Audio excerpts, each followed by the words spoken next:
26 मार्च 2023 का दिन है। जल्दी से बोलूंगा, भारत की बात करें 1552 में जी। श्री गुरु अमरदास जी आज के दिन सिखों के तीसरे गुरु बने थे। तीसरे गुरु। आयु थी उनकी उस समय पे 73 वर्ष।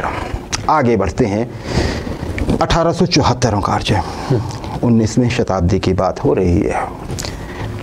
जो लास्ट क्वार्टर होता है, आप लगभग वही समझिए, क्वार्टर तो 75 से शुरू होना था। लेकिन एक नाम सुना होगा आपने, रॉबर्ट फ्रॉस्ट।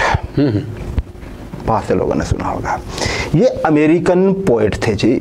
अमेरिकी ये कवि थे। अंग्रेजी भाषा में ये पोएम्स लिखते थे, कविताएं लिखते थे। आज के दिन इनका जन्म हुआ था कहाँ? अमेरिका के सैन फ्रांसिस्को में। अच्छा, ये विख्यात क्यों हैं? इन्होंने न्यू इंग्लैंड की जो रूरल कल्चर है ना जी,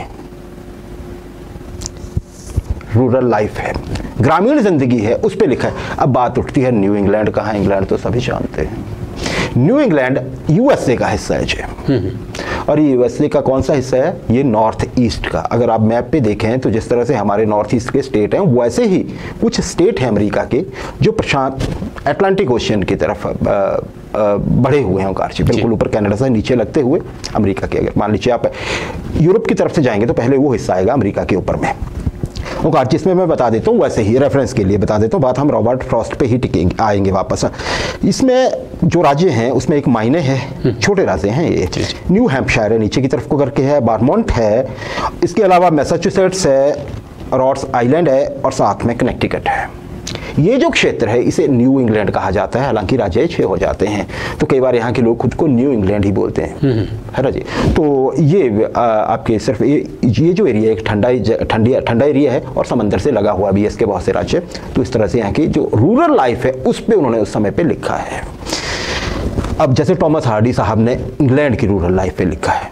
टॉमस हार्डी तो आप जानते होंगे ना जी। वो उसी तरह से रॉबर्ट फ्रॉस्ट, बस वो नॉवेल लिखते थे और इन्होंने लिखा है पोइम्स। अच्छा ओंकार जी, अब रॉबर्ट फ्रॉस्ट साहब के बारे में मैं थोड़ा सा और बता दूं। बहुत कुछ लिखा है इन्होंने। इंग्लैंड में गए, ये छोटी उम्र में ही वहाँ जाके हिट हुए। अमेरिका वालों को पता लगा रहे हमारा ही एक लड़का वहाँ गया और हमने उसके किधर नहीं की, वहाँ पे हो गया, फर्स्ट वर्ल्ड वॉर शुरू हुआ, फिर वापस अमेरिका आ गए और फिर ये छा गए।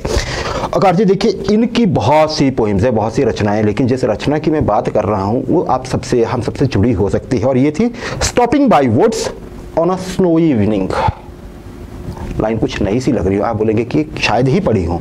Stopping by woods on a snowy evening.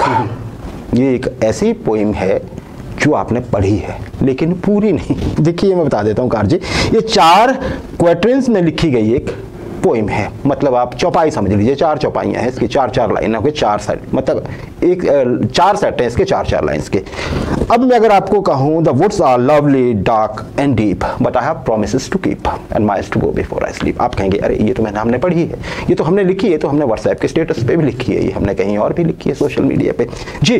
तो ये वही पोइम है और इसका टाइटल था stopping by woods on a snowy evening. अच्छा, ये लाइन से हिट क्यों हुई? एक तो इसमें बहुत बड़ा संदेश है, वही कि एक व्यापारी हैं, वो घोड़े के उस पर सवार होकर, बग्घी समझ लीजिए, अकेले चले हुए हैं, रास्ते से निकलते हैं, जंगल का एरिया है, वहाँ पे बर्फ़ गिरी हुई है, गिर रही है, और उनको बहुत अच्छा लगता है कि मैं रुकूँ। वो सोचते हैं, फिर उनको लगता है कि नहीं, मुझे तो काम करना है। वो व्यापारी होते हैं, वो जो शुरू होती हैं ये चीज़ें, ये लास्ट की 4 लाइनों में नहीं है, ये पहले जो 3 चौपाइयाँ हैं उनमें है।